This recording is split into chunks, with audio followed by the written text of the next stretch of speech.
Welcome to We Talk Money. My name is Robert Geniak. I'm the host of the show and author of the international bestseller, Rich is a State of Mind. And today we're going to be talking about something not necessarily money related, but important nonetheless as you plan a successful financial future. We're going to talk about your goals, setting them, and how you accomplish them. My guest at this time is Mike Rice. He's a consultant with Investors Group Financial Services. Welcome to the show, Mike. Thank you, Robert. Now, goals set the foundation for a successful financial future. When you talk to clients about goals, what do you want them to know? Well, goals are important. Without a goal, we don't have a direction. It's sort of like sailing a ship without a rudder. If I know what a client's goal is or goals are, I can help them set a blueprint to achieve those goals. When a client sits down with you and they say, I know this goal stuff is important, but it's scary and it's confusing, how do you make them more comfortable with the process? Well, we take it step by step. The idea is that when you do meet with an advisor, you have to feel comfortable with them. You have to start to build a relationship. You have to feel comfortable, and confidence starts to build in that advisor that you can call them, ask them questions anytime, email them with a question anytime, and they should get back to you in a timely manner. But when we're talking about goals, it's up to the advisor as well to find out what's important to that client, what's important to that family. Where do they see themselves in 5, 10, or 20 years? And then help them set a blueprint to achieve those goals.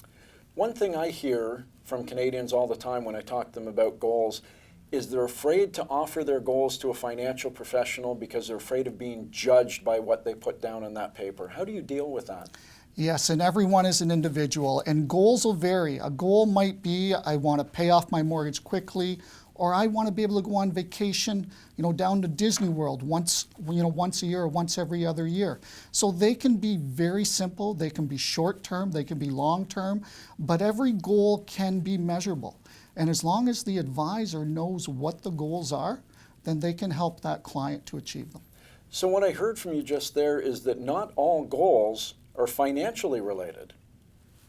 Absolutely. And I think as the relationship builds between the client and the advisor, the confidence will build between the two parties as well.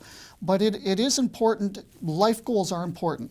I'm a cancer survivor, so I know that life can throw you curves, and everybody's been through challenges. And the idea is we can lay the best plan, put the best foundation in place, but life will throw you curves. So a plan is always dynamic. And if you have a good relationship with the advisor, you'll work through that plan and that blueprint can change. And I think that meshes very well with part of the message in the book. It's that one of the reasons you set goals and create a plan is because life happens. Things change.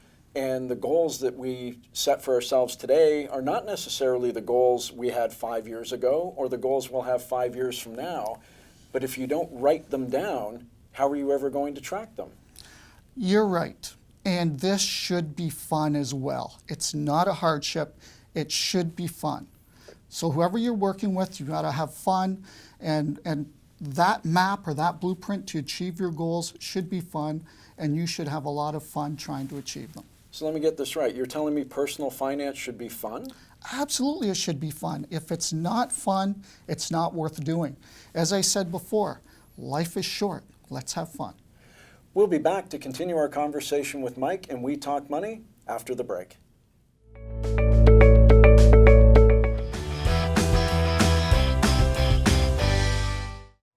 Welcome to Career Streams, the largest private career counseling company in southwestern Ontario. Through our unique objective testing process, we coach you into discovering aptitudes and skills that reflect your true self. We listen and guide you along the way so you can realize your true potential. With over 20 years of one-on-one career counseling experience, we're here to help. Invest in yourself for a brighter future. Contact Career Streams Resources today. Welcome back to We Talk Money. My guest today is Mike Rice from Investors Group Financial Services, and we've been talking about the concept of goals and goal setting.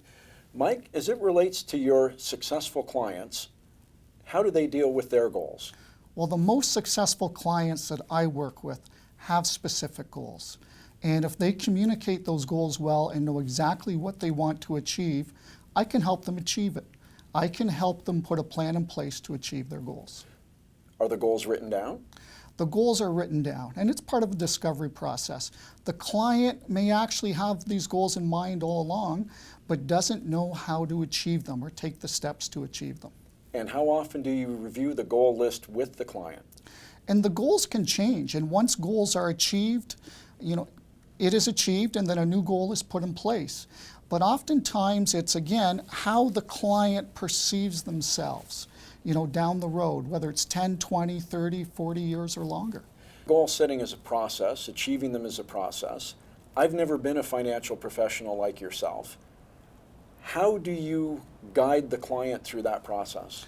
Well, I'm about the strategies, and the strategy should be working just as hard as the client works in their everyday life. So if a goal is as simple as I want to pay my mortgage down faster, quicker, be done with it, let's put some strategies in place. And I'll use this as a very simple example.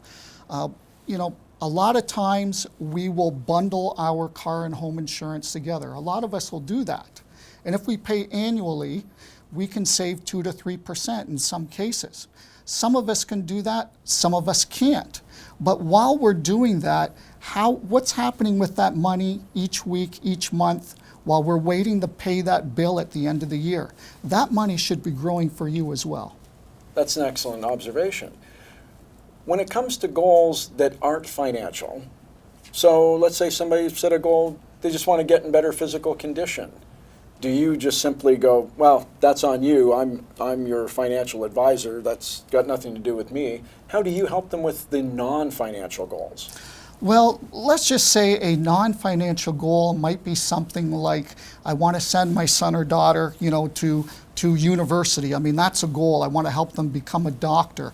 Or we want to go away on a large family trip to Australia or to Africa, in 3 to 5 years. I mean, these are goals, dreams. But if I know what your goal is, and it's to get in shape or have a gym membership, pay off your mortgage faster, take trips, I can now look at the financial aspect and put some strategies in place for you that you may not even be aware of. And I think that's one of the misconceptions about goals. We think that our goals have to have numbers defined as part of it, but it really isn't about that. It's about accomplishing the goal itself. Yeah, money may be a part of that goal, but it may not be. But if you don't focus on the goal in the first place, then there's no way you can actually achieve it. Yes, and like dreams, you can have this goal out there, but if you don't take just that one step towards it, that goal is always going to be out there. And so I'm sure I have dreams that are way out there, very lofty, but I want to take the step towards them, and just that first step gets you on the path. Mike, I want to thank you very much for being my guest today and sharing your thoughts about goals and goal setting. For our viewers, I want to thank you for tuning in to We Talk Money today. If you have an issue you would like to see us discuss on the show, please contact us. And until next time, thank you for watching.